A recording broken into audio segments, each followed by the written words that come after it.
What is up, everybody, man? Thank you guys tuning into another episode of Coffee and Coaching, and got my man, Mr. Gene Darden, in with us. What's up, brother? What's up, man? How you doing? Doing good, man. Doing good. Appreciate you jumping in, looking dapper as ever. Man, I did take a shower today just for you, guys. Because you hit that gym workout this morning. I saw it. That's right. Oh, that's so awesome.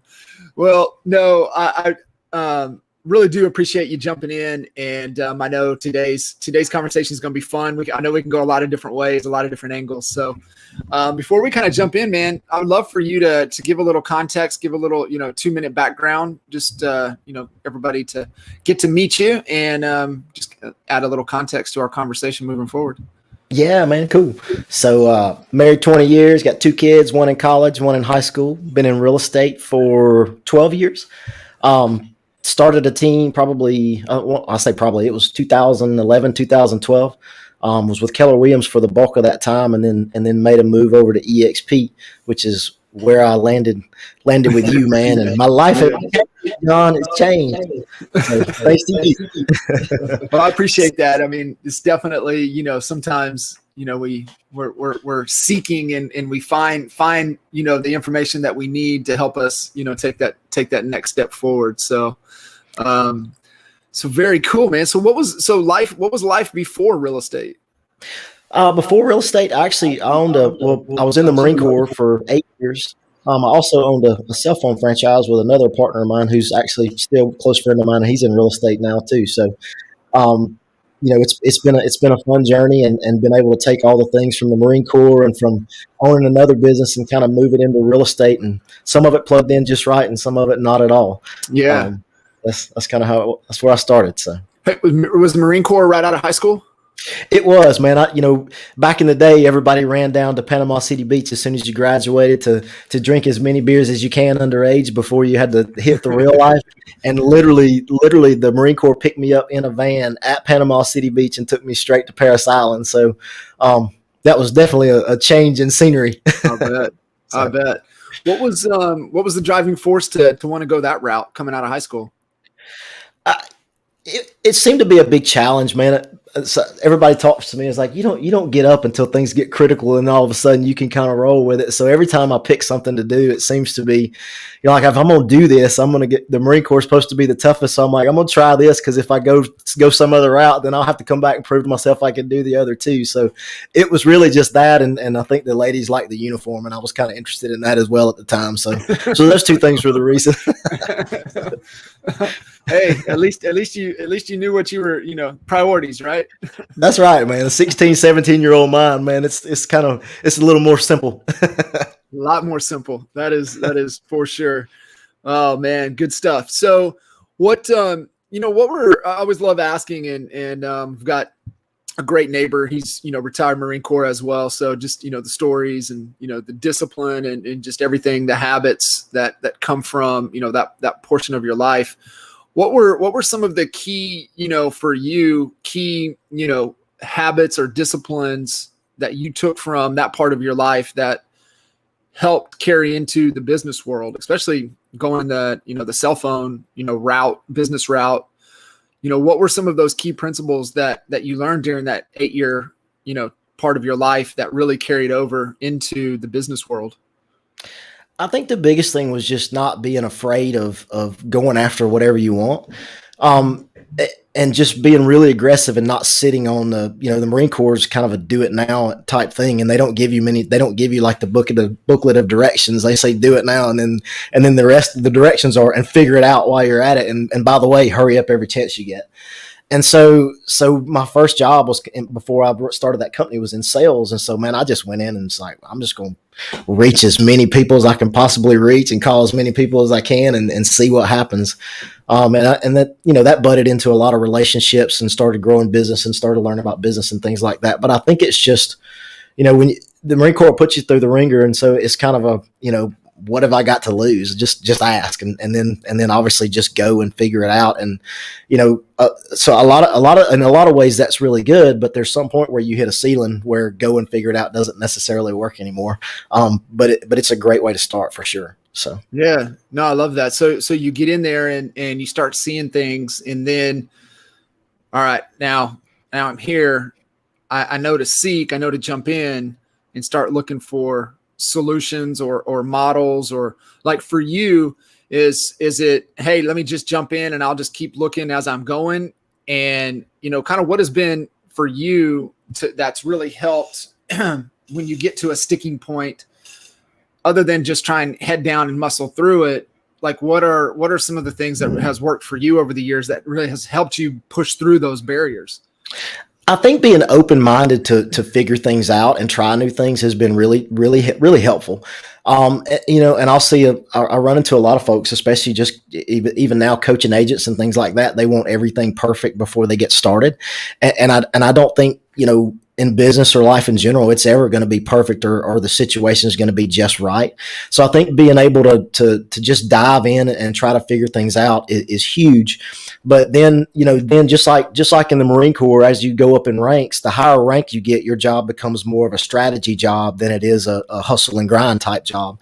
And so what I've experienced in the business is I kind of tapped out in the ranking in the Marine Corps and jumped out and got out after 8 years because I had a family. But in business, I kind of started tapping out as well, and just running on natural sales talent and God-given abilities. Cool, but when you start strategizing and you start getting in a mix with a group of people that are like-minded, then you start feeling a weight and a responsibility in a good way to rise up to their level and keep pushing through. And so even just the past couple of years, you guys have taught me that. So I kind of went from not afraid to try anything and all in and let's go, even if it's disastrous, to, well, yeah, let's still do that, but let's put some strategy behind it, and kind of act more like the CEO or the higher ranking official than the guy that's digging the trenches and firing the bullets, so to speak. So. Yeah. So that's, I mean, I love that breakdown, but a lot of people, they struggle with that because, just culture and how we've been taught growing up is that, what the definition of hard work. And so sometimes being the strategist, might not feel like hard work. And I think we all know that it really is, and could be even harder than, just in the trenches doing the one or two repetitive activities. So for you, what was it? Was it time? Was it experience? Was it seeing somebody that, oh shit, it's okay. Hard work doesn't mean that I'm out there in the trenches every day, but hard work could also mean being the strategist. So how did you overcome kind of that mental barrier that most people, most business owners, face? Well, I mean, just recently I've read a book called Who Not How, and I talked to my agents about this, and that really helped. And I'll circle back to the Who Not How, but really it got to a point to where I was selling real estate and I was blessed to do 20, 25 million a year just personally. So it was like, oh man, you're the top in your office, but I wasn't really super fulfilled about it. And cause basically when the next year came around, guess what? It's grind again and grind again. And so I think at some point when you move from the hustler to the CEO, you realize that the grind can look different, and you'll put yourself in a position, if you start thinking from a strategy standpoint, that you can bless hundreds of people, thousands of people, or I think in your case, your goal is like 1 million.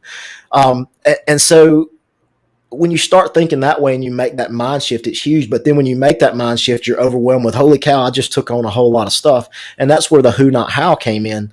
I was even talking to an agent yesterday, and I actually linked her up with Holly this morning, but she was like, I've got all this spread out and all this stuff's making me really anxious. Well, she's our top producer. So I'm like, well, if it's making you anxious, it's time to start asking who and not how, because we need to put your strengths where they are, which keep running, keep building relationships, keep selling. And let's bring a strategist alongside you, or two or three, or whatever you need to fill in those hows. And I think the biggest mind shift, and you'd ask about what really changed it, was actually experiencing, I hired an admin, she's been with us 5 years now, and she started taking a whole lot off of me. And I was always, I'll just do it myself.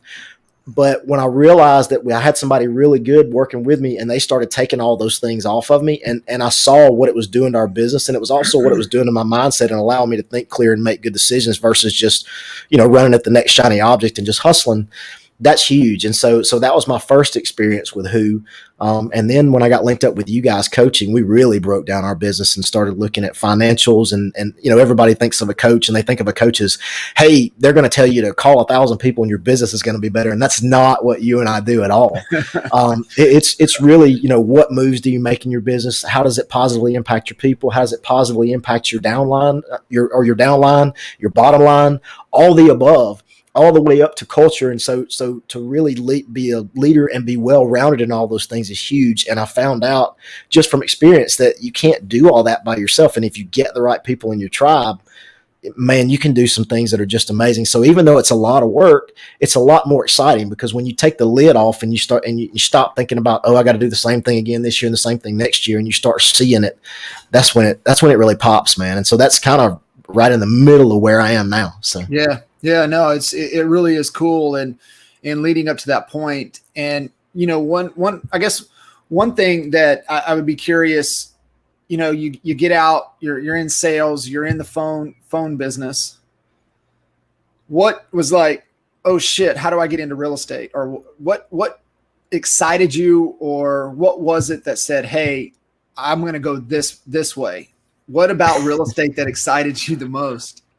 Well, so a couple things. One is in my mind, before I knew real estate, I thought every transaction was a 6% transaction. I never knew about before I got into real estate, I never knew about splitting commission and all that jazz, or paying your broker or any of that. So I'm thinking, man, I sell a $200,000 house, I'm banking $12,000 next. Why would I not get into real estate? And so that was what from the start, that was kind of it. But it was funny. With the cell phone franchise, I was in business with my best friend, and we weren't a retail store. We actually went out and did a lot of business accounts and things like that. And it was a Nextel franchise. So I don't know if you remember the beep phones back in the day. And, if you're sitting in a restaurant and these guys are talking loud, one, I was that guy selling those. So you could thank me later.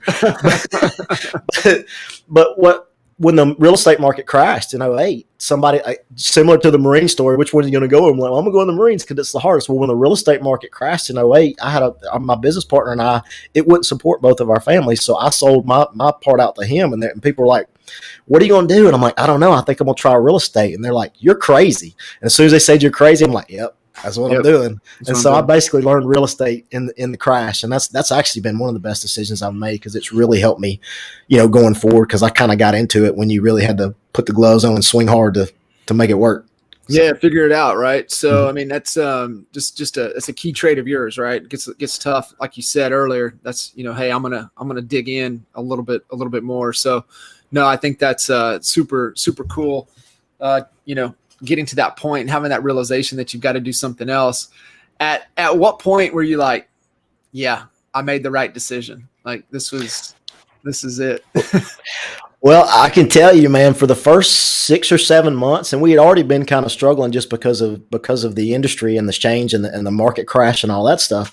So I didn't sell the first house for the first 6 or 7 months.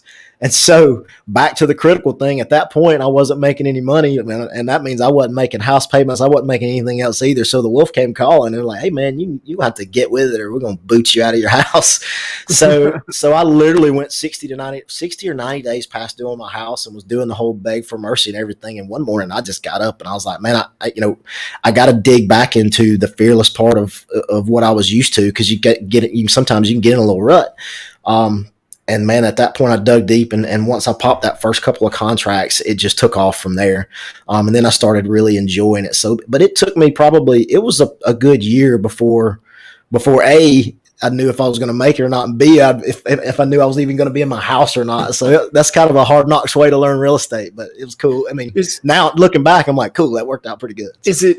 Gene, you finally get to the point to where you feel you have nothing else left to lose, that lights that fire? It is, man. It is. And I really try to keep my mental state that way all the time, and work like that all the time. And I haven't quite mastered that yet. But if I could work like I was about to lose my house every day, man, you and mine and your coaching sessions would be different, but I'm up to about 2 out of 5 days a week, but I'm working on it, man. One of the things that I really really dig about you is that you work hard, but you also understand the importance of recovery. And I'll get message that, hey man, I'm out. I'm heading to the beach. I'm going fishing. And I think there's a really good lesson there for a lot of folks, listening in, a lot of folks that'll listen to this in the future, is that it can't be 24/7, 365. It's just not sustainable. And what happens is that when we're constantly on, we lose our level of creativity and our energy. So it's just like your phone that has all the apps in the background always running. Your battery will go down fast. And so when our level of creativity is zapped, it's harder for us to make decisions. And that's really the name of the game, right? What is our decision per week, decision per day, decision per hour?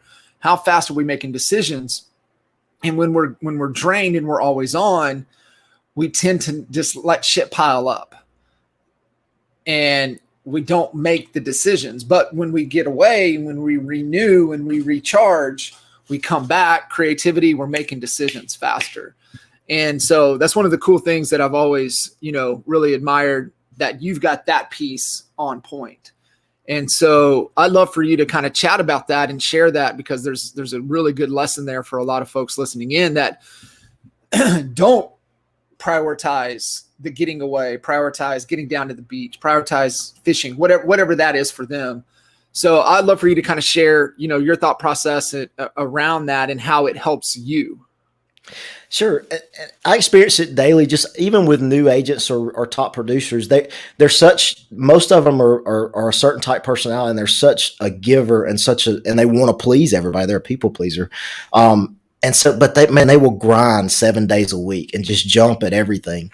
And until they make the mind shift of I've got to be good to myself before I can be good to others, then it's really hard, and it's really easy to get just smoked and burn out with everything. And I experienced that, early in real estate, and that's kind of what pushed me to that.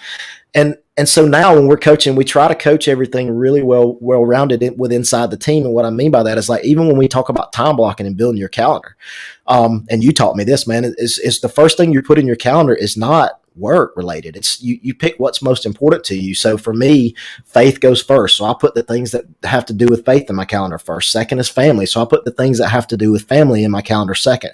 And then work is third. So I put that in my calendar third, just to keep things in priority. But and on Friday afternoons, I do my best to go play golf or do something just to disconnect for 3 or 4 hours. And what I found is, once I slow my mind down and I'm not in the grind, ideas come back, my peace comes back. I'm a lot easier to deal with externally. I feel better internally. And so it's just a matter of, you got to really invest in yourself with coaching, with fitness, with spiritually, all those things, and be really well-rounded. And what you'll find is you'll be 70 hours a week and doesn't do any of those things, just because they're not creative enough to take the next step in their growth and the next step and the next step. They're just in survival mode all the time. And that's just a really tough way to go. So. Shoot, I love that. And hopefully everybody caught that. And Gene nailed it, right? It's right things, right order. And if it doesn't make the calendar, it doesn't happen. And you got to know what to put in there. And most people just default to whatever the world throws at them. And you're either on your schedule, your agenda, or you're on somebody else's. It's black and white, right? You're on your schedule or you're on somebody else's. And getting those right things in there are absolutely key. And it does, Gene, it does, man. If you don't prioritize it, if you don't get it in the calendar, then, you'll wake up 2-3 weeks later just feeling like mentally and emotionally exhausted. And it's because you haven't prioritized that recover time that we all need. And you sent out a Sunday planner to us, and we've incorporated that, and I have, and I'll find, like, midweek, Wednesday, midday, man, you just get this a little bit of cloud of like, okay, we've been wearing it out. What do I do next? But when you write it down, it has some meaning to it. And so I'll go back to that Sunday planner and go, hey, I did this on Sunday when my chi was better and I was chilling on a Sunday afternoon, and look back and go, okay, this is where I need to redirect my focus. This is where I need to stay on and really keep yourself on point. And so just little things like that. It seems so simple. And everybody's always looking for, me to tell them this one thing to say that's going to get them a million deals, or this one thing that's going to change their entire world. And really, it's just the little bitty simple things that add up, and that are reference points for you in your day. And that's huge. So. Yeah, no, it's awesome. And, love the growth, being able to see that, with you and your organization and your people, which says a lot to you and your leadership. But you had mentioned, a lot's changed in the last 12, 18 months for you on the business side, you as, the human as well as the business. What, kind of how life was prior for you and I starting to work together to how life is now. Like, what are some of, the top key distinctions, the big changes that you've implemented, in your life and your business, over the last 18 months? That's a good one. And I'm glad you asked it, because I wanted to talk about it today. The biggest thing that's changed for me is my tribe changed. And I've seen some posts about, if you're not getting better, then you don't have a circle, you have a cage. Yeah. And I think it's something to that effect. But I feel that pull with when I jumped into coaching and we restructured our business from the ground up, and I understood financials, could measure where money was going, could measure strategic decisions, could see the end result or project 6 months, in the future versus just flying by the seat of my pants. That was huge from an organizational standpoint. But the biggest impact on me, I was talking to Holly the other day, and I asked, about the Honey Badger Nation, and I was part of that, and I actually, the way I signed up at EXP was a different route, but because you coached me, you guys let me in that group. Well, I don't really understand. I don't really know how much you guys realize that meant to me. And the reason being is because I've started getting coached by you and identified by this tribe, and I don't feel like an imposter, and I don't feel like there's a lid on me. And I strive to be better every day because of who I'm coached by, who I'm around. And so it's literally a sense of, I don't want to let you guys down, because you guys are pouring into me like crazy, and everybody's been so welcome and open arms and just supportive. And so you get a hold of something like that. And if you get a hold of the right tribe, you'll hold on to it and fight hard for it. And even if you do get off track, man, it's one or two things that puts you right back on track, and it's because of your group. And so the number one thing I can tell you is get the right tribe, get the right coaches, get the right people that'll take you higher. If you're the best one in the room, get out of it. Yeah. And that's been the biggest change for me.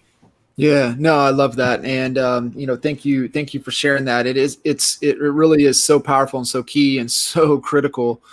And, the two character traits that really drive that is our sense of humility, as well as a great sense of gratitude. And so when we embody, those two things, that's what really kind of balances out overconfidence and the competence, right? Like you said, the imposter versus the old armchair quarterback. And what balances us out there is just our humility, right? Our ability to just be humble and have a sense of gratitude. And that really just helps us kind of balance the waters, as not only this business, but life, tends to throw all of the stuff at us. And I love the mentality you guys have too. And you may not even know this, but I learned a lesson from you in the first Coffee and Coaching. I think Jay Kinder was supposed to stop by, and something happened and he didn't. And I heard what you said, and Jay's got a great voice and he's amazing. So he's a polarizing figure, but for whatever reason, he couldn't stop by at the time. And what you said was, I know Jay, and if Jay didn't stop by, something was going on or something was wrong and he just couldn't make it. And that's fine with me. But that mentality and that level of appreciation for the people around you and that level of understanding, I think that transcends so far, even with our growth, and not wearing people out, but understanding where they are, what they have going on, and being able to react and run your business that way is really cool. So when you said that, you weren't even talking to me. I just overheard it, but I was like, that's a great take on on that of just, it was probably something that you really wanted to happen, but it didn't. And it was just, anyway, I grabbed a lot out of that. So just listening to you guys, even not one-on-one, it gives you some insight that you need. So. Yeah. I mean, it's such a great principle. And I think I was might've been talking with Mary about it. And, cause she was really, she really wanted to connect with Jay, and, as we all did, right. Would love for him to swing by, especially knowing that he was, about to be out of the the U.S., as you want to say, but, getting out to Puerto Rico. And, Wally made a great post on this, and something that we've learned over the years. And it's understanding, when people's true intent and, something happens, you understand, who they are, what their intent is, and always asking yourself, what else could it mean? And, that's the question, right? Asking, better questions, we get better answers. We want better thinking. All thinking is just the questions that we have with ourselves. And so having that type of, mindset and ability to win, not taking it at what it is at surface face value, right? So, like the lesson, kind of what Gene just shared was, something didn't go your way or another human being let you down. But if you know that they have what their heart is and what the best of intentions, it's not personal. And, that's the question. What else could it mean? And it happens all the time, right? Why didn't that client text me back? Hey, why didn't that agent text me back? Are they pissed off at me? Are they, is Gene upset with me? Like, what did I do? Right? You get into that victim type of mindset. But when you're able to say, hey, what else could it mean?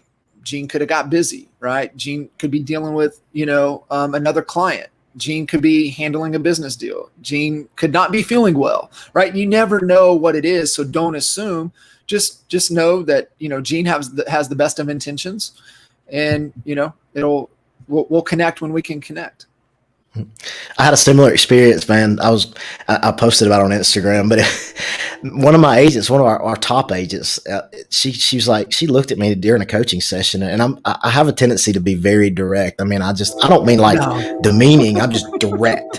And she looked at me and said, sometimes you can be the biggest asshole. And I'm not sure that she realized the impact that had on me, because that knocked me to the floor. Like, dude, it wrecked me for about 3 or 4 hours emotionally, man. I was calling her. I think I teared up. Don't tell anybody. But in the end, after we talked it out, she sent me an email, and she goes, I finally get it. And I said, okay.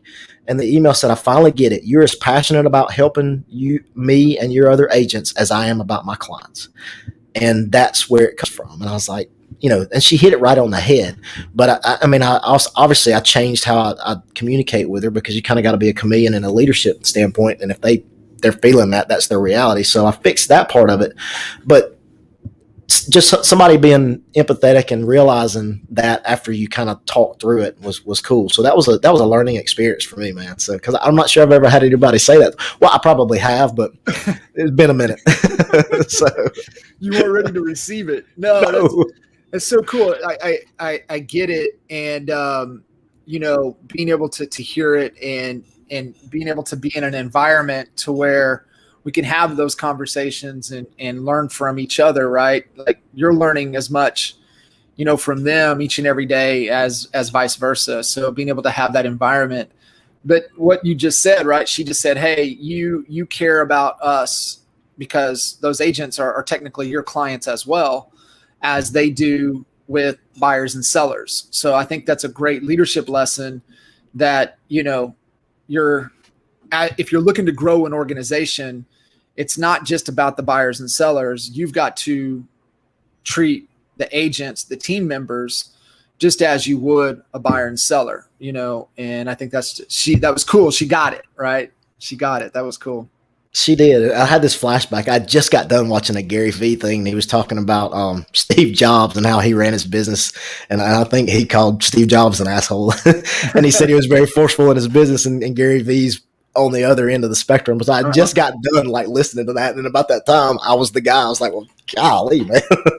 So, and I'm definitely not Steve Jobs, I promise. Yeah. I don't think, any of us have the intent to be an asshole. I think it's the, it's the exact opposite.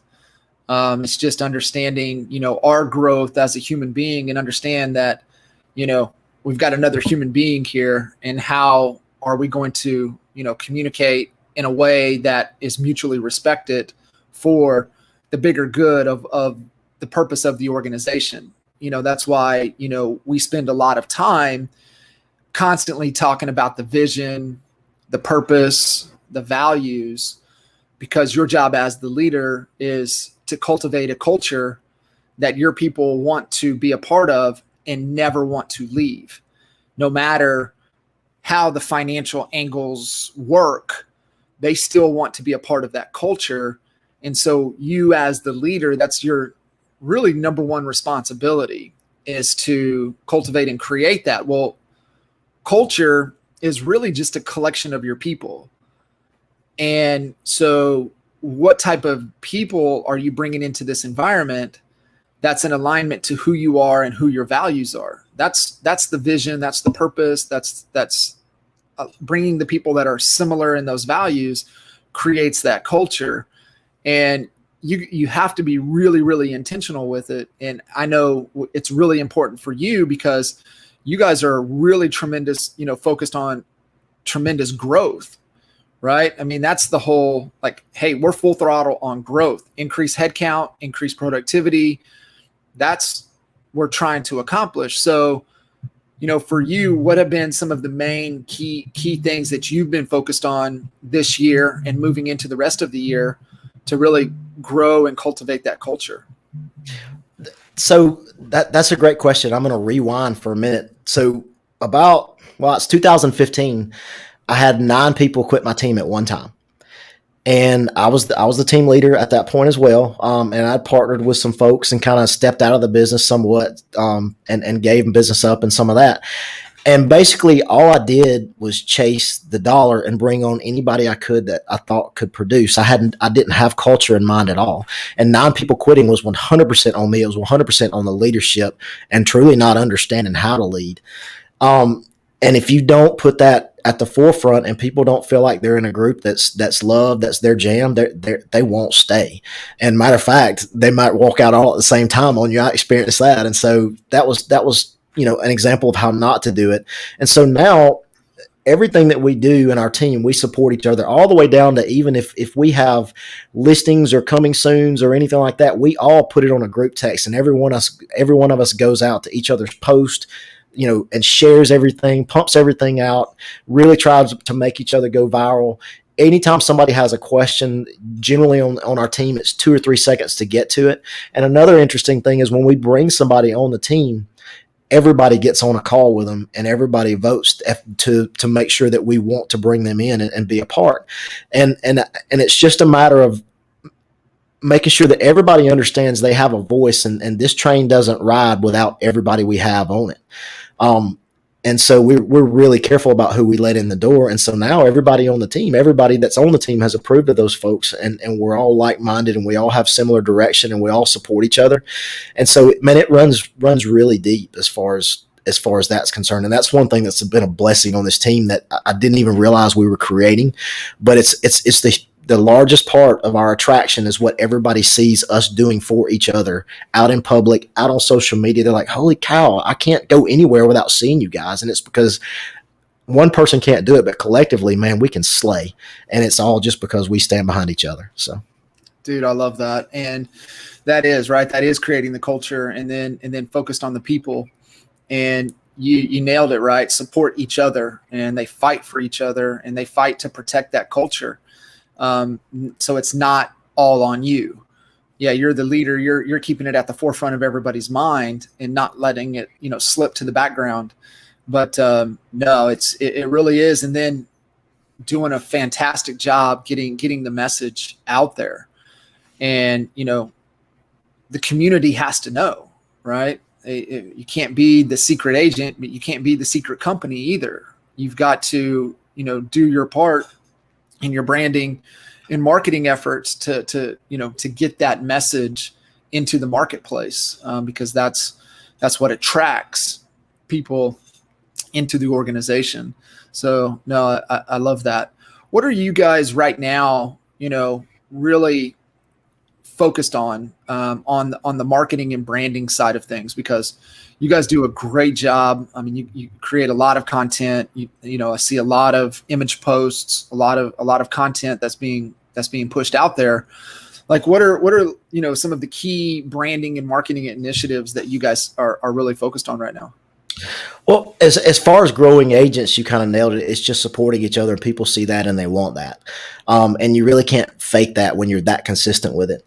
And as far as the consumer, our marketing plan is always moving. And the reason I say it's always moving is because the consumer always has a different need. Like right now, they can't find houses. And if they want to sell their house, they're scared to death that they're going to sell it and not be able to find another one. So anything we put out from a marketing standpoint, we try to address what's going on in the market at hand. And so our marketing plan from 8 months ago is no good now, because 8 months ago we had a little more inventory and we weren't in a full-blown multiple offer situation. We were kind of going that way, but not. So everything we do now from a marketing standpoint is to try to address the consumer's pain points and let them know that we're going to walk alongside them and take care of that. We don't do a whole lot of, I sold a house in 30 seconds or sold or just listed. We don't really do a lot of that because that's what we're supposed to do. That's our job. What we want to put out is things that are going to allow the consumer to be at ease with things, to understand things, to understand there is a path, and with a plan, we've got a group of agents that can make that happen. And so it's always a moving target, but it's moving based on what the industry dictates and what consumers need. Dude, I love that. That's so perfect. It is. And because the market doesn't give a shit that you sold a home in 30 seconds with 49 offers. They just don't care, right? So are we addressing exactly what the market is thinking and what they want at the moment, and being agile to that and not being so rigid to, it has to be this way. We had a plan. We got to execute on that particular plan. Well, I mean, plans blow up all the time, and we're wrong more than we're right. And so where are we wrong? What does the market want, and how can we make that adjustment? Man, you're so spot on. I think hopefully everybody got that, because that's what we have to always be thinking about. And that's what we talk about, right? I mean, that's why every month we do quarterly planning, but every month you've got to be really honed in on the sales and marketing side of things. And what are we learning, and how do we need to adjust, moving into the next 30-day cycle? Absolutely. And it's again plugged into all the people that I'm plugged into with the Honey Badger group. I was talking, I think I posted something the other day about a system called YLOPO just to get some information, and 15 people immediately jumped on trying to help me and trying to say, here's the advantages, here's the disadvantages, here's what you need if it's going to fit your model, that type of stuff. So I think that having a tribe around you that's in the same ebbs and flows and experiencing things and not, or experiencing good and bad, and can communicate that with you, that's another huge piece of it. That makes things go. And so don't be afraid to ask, but don't be afraid to be creative at the same time. And if you put those two things together, you can do some cool stuff. So it really is so cool. So what's up with you don't have all the guitars. So if you're at home, we would have all the guitars in the background. So is that just been a long time passion, or what's on the music side for you? Well, I don't have the guitars because I have a little corgi and he's super loud, and I'm feeling kind of famous on your podcast, and I didn't want to wreck that. So I decided to come into the office my office instead of stay at the house, so we wouldn't have a barking corgi. Man, the guitars, I'll get home every day and play a little blues guitar for about 15 or 20 minutes. And I just love it. When I was 5, my parents got divorced. My dad moved down to Panama City. So I would spend all my summers in Panama City. I've always been around the water and love it. And one summer I got a job on a shrimp boat when I was like 12 or 13 and bought my first guitar. And then when I turned 16, like a dummy, I traded it in for like car speakers in my Camaro. So, I'm from Alabama. What's more redneck than putting boom in the back of your Camaro? Goals, brother. That'd be about a girl too, I'm sure. That's right. So, but then I picked it up again when I was late 20s. And that's just something that relaxes me. And I love music, all kinds of music, anywhere from gangster rap to Widespread Panic to gospel, you name it, I'll listen to it.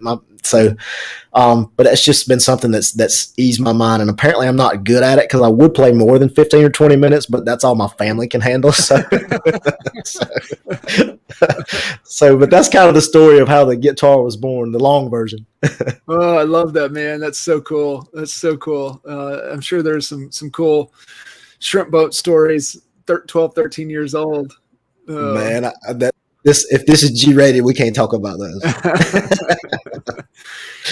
Aubrey Marcus, his book a couple years ago, I think, Win the Day, how he outlines all the things that if you did every day, it's kind of like the perfect day. And, that's one of the things in there is like, an instrument, 10, 15 minutes every day, kind of just what it does to your body, the science of your body, being able to do that. So I get it, man. It's super cool. So being able to have that little, it's your sense of meditation, right? To be able to kind of slow down and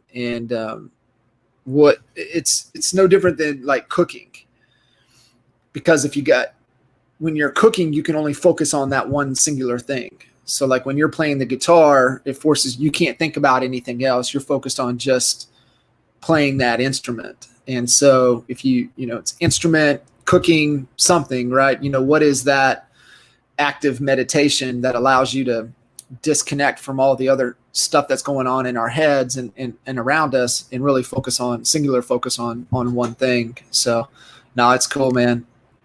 Well, I'm glad you asked, man. And it's funny you talk about unwinding. It's when I first sit down, just about every day, I'll still be a little amped up, and it's like my fingers don't work and the music doesn't sound good. But after about 5 minutes of finally getting all that out, everything just starts flowing. And that goes back to take some time for yourself. You'd be amazed at how much 10 minutes of just breathe can put you back in the right place. So powerful. It's so powerful, man. Rocking and rolling, doing the things that you guys are doing, growing, the business is growing. Like what's really important to you right now? I love seeing people successful, and I'm passionate, sometimes overly passionate about bringing out the best in people to the point where I'm trying to bring out something they don't want out, but everybody that walks through our door has a need. And so from a leadership standpoint, being able to figure that out and break down a plan that fits their individual needs, because everybody that comes in our doors got different goals, different things they want to do with real estate, different mindsets, different personalities. And so for me, it's extremely rewarding to be able to break that down, come up with a plan, and then see the fruit of the success afterwards.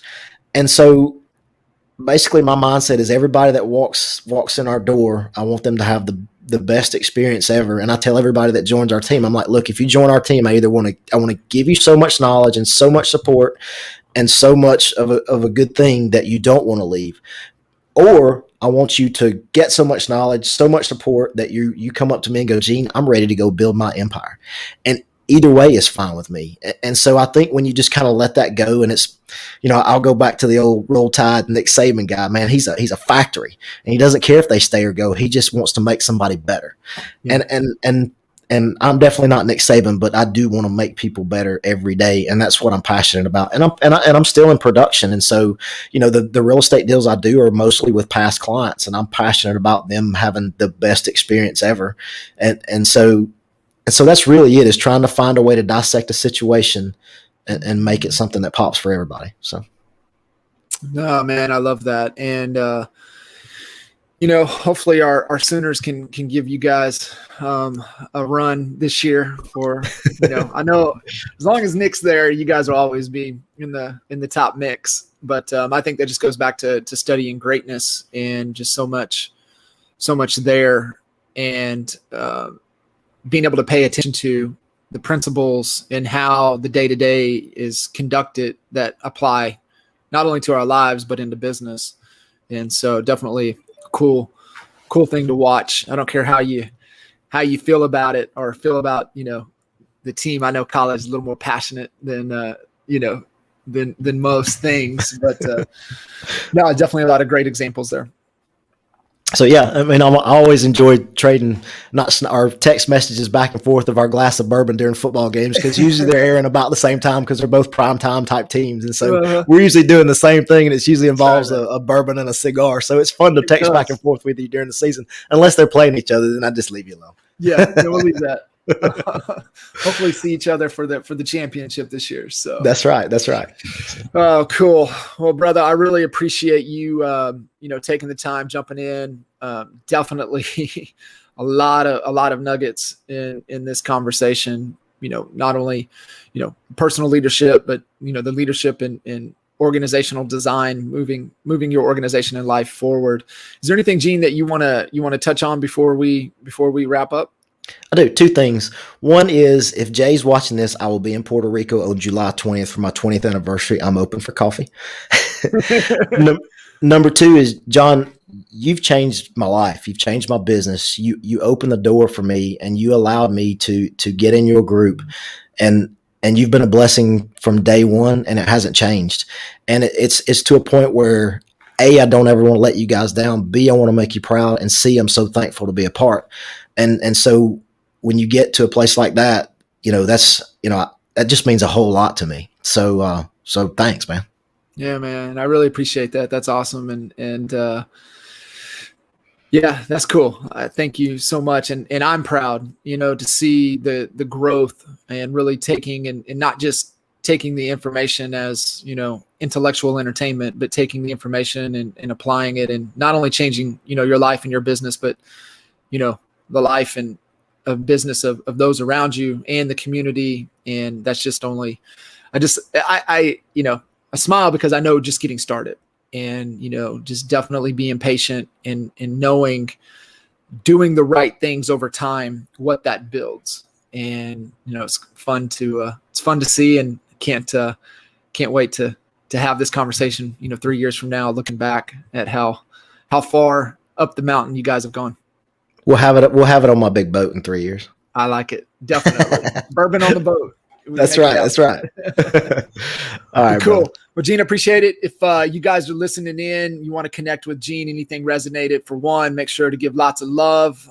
It's one of the greatest gifts that you guys can do, is if you had some really ahas or clear distinctions to be able to share that. And don't be afraid to reach out. If you have any questions, hit Gene up. You can hit me up. And we really look forward to catching you guys on the next episode. Gene, thank you, brother.